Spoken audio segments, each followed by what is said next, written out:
Here at Be Freaking Awesome, we believe that life is too short to be anything less than extraordinary. Join us as we explore what it means to live authentically, grow continuously, and have a blast while doing it. Let's get started. You know, when you have a guest at your home, you just act a little different than when it's just you and your family hanging out. So, one of the things that we talked about in the episode was that if Sammy makes a suggestion that is something I have already tried, and I ask her to listen to how I failed at that thing. And I personally, it's not that I love recounting my failure. I don't love recounting my failure. I don't want to pay for the same mistake twice. And right sure. now, I'm responsible for the P&L. And so I just want to make sure that we don't run the exact same experiment if you think about goal setting and use the exact same parameters and come up with the exact same result and flush money down the toilet again. That doesn't sound hard to me. It sounds hard for me to talk about my failure. Yeah, I just want to say or acknowledge if you're the person on the other side of that receiving that, you're like, hey, team, boss, whoever, I have a really great idea that I think could help us in this way. And they say, yeah, I've already tried that. Listen to how I messed it up. Not everybody, I will acknowledge, not everybody says you can do it, but you got to do it differently than how I did it. Here's how I did it. It still is not super fun to just, like, sit and be like, "Well, I have this idea of how I think something could work," and then them say, "Well, now you have to listen to me tell this big story," because in my head, there's a couple of different things that happen or could happen. One side of things, probably the best version of myself, wants to sit there and be like, "Oh, yes, thank you for telling me what the potholes are, what the paths are, like, what areas to be mindful of so that I can make adjustments." Of course, that sounds great. The other side of me says, "Okay, so you just think I'm gonna fail again, and you wanna, like, make sure," and, like, it's this, like, "Oh, you don't even like this idea, you think it's gonna fail." Third, when the question is, "How are you gonna run the experiment differently?" And then you sometimes have to say, "Well, I'm gonna run the experiment differently because maybe the answer is I think I do it better than you." And that is, like, complicated. It's complicated to, like, tell your boss or your mom or whoever it is, "I think I could do this thing better than you," because number 1, there's an ego to that, like, when you're older and you look at somebody and you're like, "Oh, that's cute. You think you can do it better than me?" Like, I know I'm gonna potentially trigger that kind of response. Number 2, there are times where we have different skills, and so if I'm like, "Hey, Angela, I'm gonna go sit down and have this sales call in this particular way," I do think I have different training and I can approach this in a Oh, way that I've got 100%. less baggage. So there are some times where I do genuinely think I might be able to do XYZ better because of these reasons. Sometimes it could just be, I think that the context has changed. I think that the first time Angela started telling all of our clients that you need a QR code on your business card, and pretty much the cutting edge ones were like, "Yes, absolutely, let's do it." And then there was a phase where they were like, "This is dumb, nobody's using it, take it off my business card." And Angela was like, "QR codes are gonna be a thing." Do you wanna know when she was saying this? Like the early 2010s. And QR codes did not become a thing until the pandemic. When the pandemic hit, bang, QR codes took off, and we had clients who've been using them for a decade. Not everybody wanted to use them. And so there are things where it's like your idea could have been ahead of its time.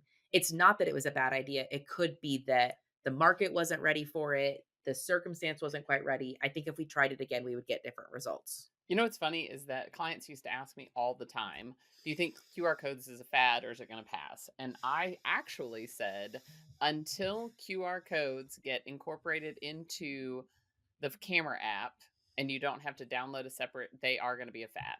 And until Apple and Android puts it where you can scan a QR code with your camera, it will be a fad. We designed some beautiful QR codes back in the day. Back in the day, they were beautiful. And But can you now see those are my easy and free. But yes, you they can were see my point though that there are some times where it's like this idea absolutely. that you had was a good idea, Yeah, was there, was ripe.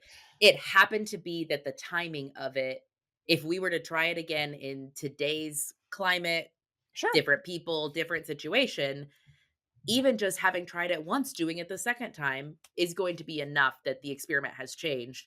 And for me, when I have to articulate all of the ways and all of the conditions in which I'm changing the experiment, which sometimes feels like the ask is like, "Well, tell me how you're gonna run the experiment differently." And I'm like, "It's But still when a you run in it hypothesis." but I'm but, the thing is that the scientific method says you actually don't wanna change too many variables because then you won't know which variable was actually successful, and so this is an interesting communication conversation. 2 things. Number 1, I'm sweating because I'm super annoyed right now because I want kudos. This is my own stuff, right? I And so I'm know. proud of you. No, no, no. I want kudos because so many parents say, "No, you can't do that. I tried it once. We've tried that. It didn't work. We're not doing it." And I'm not like that. And so now to be like, "Oh, well, it's still not good enough." That's my own little language in This is there. why I And didn't listen, interrupt. listen. And this is communication though, right? Mhm. Because I say I what from my perspective, I feel like I say is if you want to invest time in something like you recently, you were like, "Hey, I'm going to visit every BNI chapter in Northwest Arkansas." And I'm like, "Good idea. I did it a year ago. You do it because you're even better at follow up." When it comes to like trying something that costs time, I am pretty open. Like, "Oh yeah, hey, don't forget about this little thing." For me, I'm just careful with my money resources. And so, anyway, 2 things. Number 1, I'm still gonna take kudos because I think I am better than most of people that are parents that are like, "No, I did that once, we're not gonna do it again." I'm also good at not being like, "This is how we've always done it, so that's how we're gonna keep doing it." I hate that answer. Now, I will tell you, if there is a policy that we have that doesn't make sense to you, I promise you I can tell you the story of how I got screwed. And we can change policies if those conditions have changed, but this is why we do things in a certain way. Like for instance, I like for clients to have one point of contact. This drives my business partner and husband crazy. He thinks it's the dumbest thing ever. And he didn't sit through like almost a year of a client would call, whomever would answer the phone, whichever designer, intern, whoever was closest to the phone would answer the phone. The client would say, "Fix this thing on my website, change this thing." The person may or may not have written it down right. They may or may not have. And then the project manager may or may not have fall. And so I'm like, and then the client's like, "I told this person, and then I called back a week later, and I talked to this person, and then I called back a week later. Who am I supposed to talk to?" I got tired of that, and I had to get yelled at a lot. So I prefer clients to have one point of contact and a backup. Like, okay, if that person's out, then this is the backup for that, so that the client feels confident that if they told Sammy, they're going to only have to yell at Sammy. If somebody else dropped the ball, they're not responsible for yelling at Sammy.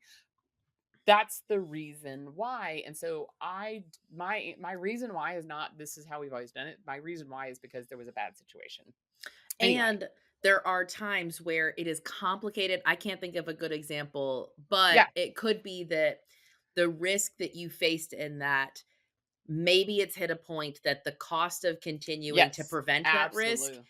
Yes. isn't like, let's actually Yeah. accept this risk Yes. versus the cost of trying to do it in a different way. Yep. I can't think of a 100%. good example for that, but Yeah. Well, like we've knowing done the now is story. like support at the Belford group. Please, we tell clients all the time. I tell clients, like, email me, but if you want to make sure that nobody drops the ball, always CC support at the Belford group. And it's just our little safety net. But anyway, land a plane. I appreciate that you are willing to listen. I think that we can both acknowledge that some of us have different days. There's probably days that I do present it really well and say, Yeah. "Yeah, run the experiment. Just here's some things to keep in mind." And there's other days where it's like I still haven't worked through my own pain of that failure, and it probably gets pushed off on you. Like, I can't imagine that I'm gonna have to sit through and watch you fail in the same horrible way that I failed. So anyway, that we both are still growing, we're both still learning. Thanks for everybody listening to us talk about how we're still on the process and in the journey. Look at this hashtag bonus episode for Messy Middle. You're like, "Get us out of here. Let's No. go." No, there are definitely times where I might know that if I bring something up, I'm gonna make her sweat a little bit, and I get a little more just like, I don't wanna make you sweat, but also I know that makes better podcast episodes when It both of us are a little bit does. on our edge, and Ah. anyway, you can go watch the YouTube of this if you didn't already, rewatch it to see all of our faces, our hands, our tight, our loose, whatever. You see a lot more emotion, there, but thank you guys for hanging with us for this nice little bonus, argument. I don't know. What's funny, I am gonna call it an Unpacking. argument because, I joked once with, your husband, my dad, my coworker, that I said something and I was like, "Oh yeah, Barry and I are arguing right now." And he goes, "We're not arguing. I was trying so hard. No, it's just fine." And I was like, Barry, this was a joke. It's not an actual argument. If it was a real argument, I would have called it a discussion." Um, and That's he's like, hilarious. "What?" So anyway, I hope you enjoyed this argument. Until next time, I hope you guys go be freaking awesome.